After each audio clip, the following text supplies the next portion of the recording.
students, how are you? I believe you will be fine, inshallah. So we have reached towards the end of our P4. Inshallah, I'll try my best to finish this kinematics this week, inshallah. Okay, so and after that we shall be getting into either P1 or to P3. So you can suggest me that what do you want me to start, either P1 or P3. Okay guys, so we start the topic kinematics. Now this is a big chapter, that is why we try to do this towards the end of the syllabus.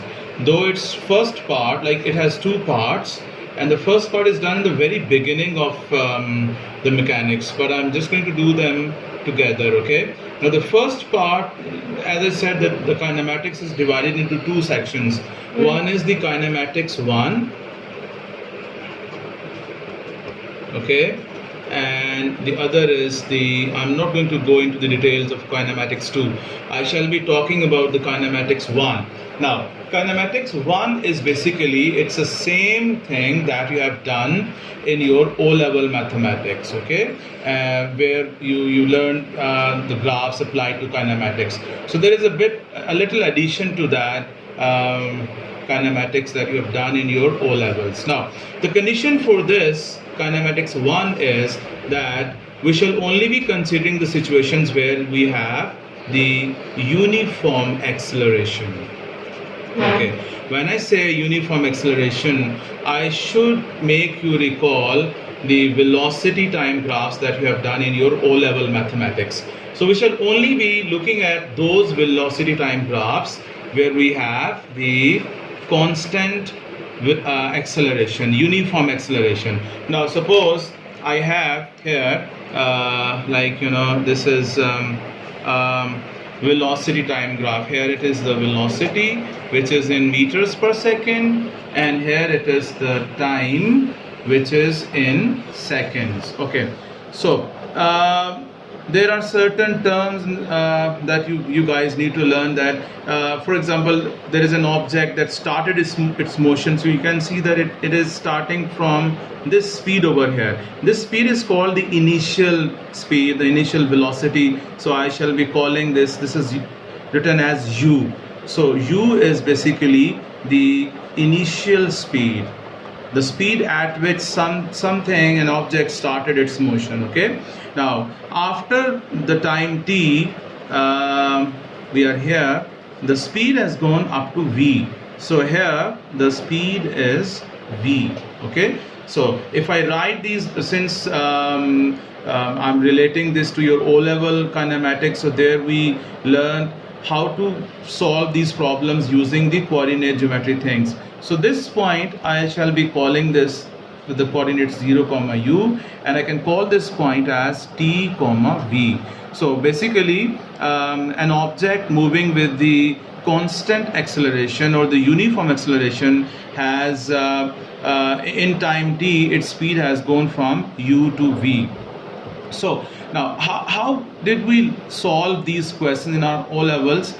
There were two very basic things. One was that the gradient of this velocity time graph, that was acceleration. So if I just extend, for example, after this time t, the acceleration is going to be 0, and let's say it is moving with the constant speed, and then for example after some more time it has started decelerating, it has gone like this. Okay, in your O-level mathematics you didn't see the graphs passing through the time axis, but here it will pass through the time axis. Okay, so the graph will be passing through the time axis, as you can see, and I'll tell you the detail of this, that what will happen when it passes through the time axis. So I am coming back to this thing, that the initial speed will be written as u, and in a certain time t, for example, if we just focus on this time interval t, in this interval the final speed is v. So v will always be referred to the final speed, okay, for a journey with one uniform acceleration. Okay, now The A is going to be the acceleration, and S, that will be used for the displacement or the distance. So I shall be writing this distance, and sometimes we shall be using this for the displacement. Okay, so now going back to this thing now, guys, again I'm just linking this with your O-level kinematics. In your O-level kinematics, you were using the gradient to find the acceleration, and you were finding the area to determine the distance covered. Now, since the mathematicians, they always look for the shorter methods, so instead of using the gradient and finding the area, now there will be equations, and these are called SWAT equations. Okay, this is for the S for the displacement, U for the initial speed, V for the final speed, A for the acceleration, and T for the time. Okay, now there are three very famous equations. One is V is equal to U plus AT. The other is S is equal to UT plus half AT square. And the third one is 2AS, that is equal to V square minus U square. Okay, if you want to be good at kinematics, you should know these three equations very well. These equations should always be on your tips. Okay, you must know that in what situation which equation has to be applied. Okay, I'm just going to show you how these equations are basically the same as you were doing in O-level mathematics. Okay, now if I just consider this interval, the first stage of this journey, you see at the time initially we have the initial speed u, and after time t the speed is v. Now can I say the acceleration is going to be y2 minus y1 over x2 minus x1. So I can write this as a is equal to v minus u over t. So we have v minus u, that is equal to at, and v is equal to u plus at. So that is the first equation of motion that you can use to solve the problems related to kinematics 1. Okay, now you guys know that the area under the velocity time graph, that was equal to the distance covered. Okay, if I call this s, now I can say that this distance s over here, you see, if you look at this graph, this thing is v, this thing is u, and this length is going to be t. So can I say, like using the formula for the area of a trapezium, I can say that this is going to be half into v plus u times t.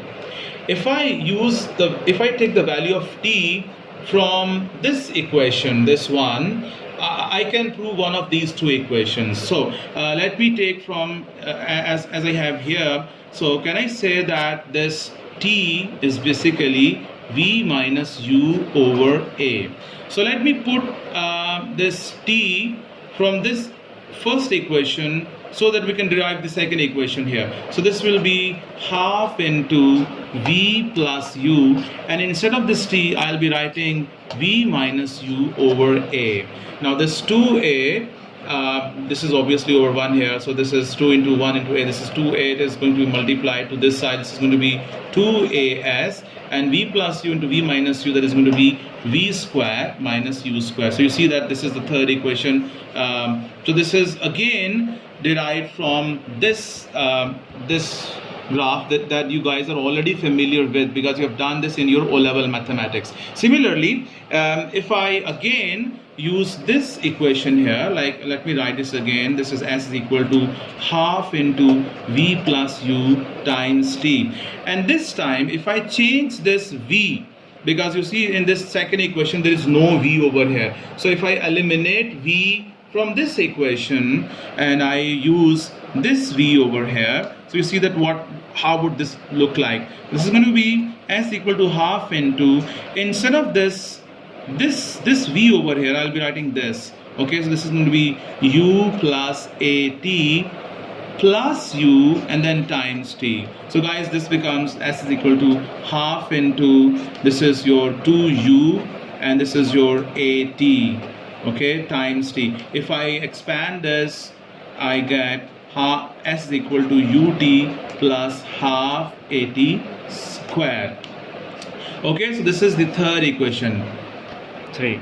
Okay guys, I have told you about these equations over here. Okay, if you want to be really good at this kinematics, we use this book. Okay, so if you go at its exercise 1c, let me put it here, 1c, you don't need to do anything like extra, just do its first two questions.